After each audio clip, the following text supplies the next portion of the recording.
Postoji 12 tačaka u ovom trenutku gde se pripremaju radovi.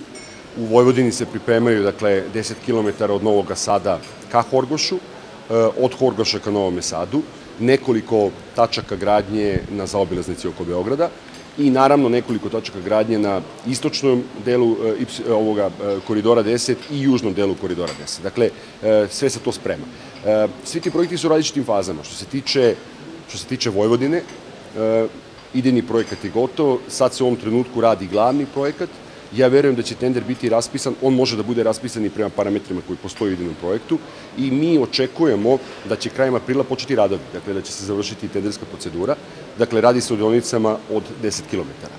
Vojvođanska administracija je na sebe preuzela da finansira 8 prilaznih petlji autoputu i očekujemo takođe ove godine da oni krenu sa radovima, tako da će taj deo da ide. Što se tiče zaobilaznice oko Beograda, mislim da smo veoma blizu da se donese odluka da se krene sa završetkom mosta i sa otpočinjanjem ovih nekoliko deonica, dakle pare su obezbeđene, čeka se eksproprijacija, u četvrtak je pred poslanicima novi zakon o ekspropriaciji koji bi značajno trebao da ubrza postupak eksproprijacije, a što se tiče ovih deonica dole, mi smo sad u pregovorima sa Svetskom bankom, radi se na izradi idejnih projekata, radi se eksproprijacija, tako da očekujemo da bi u ovoj godini eventualno moglo da se završe započeti radovi kod Preševa.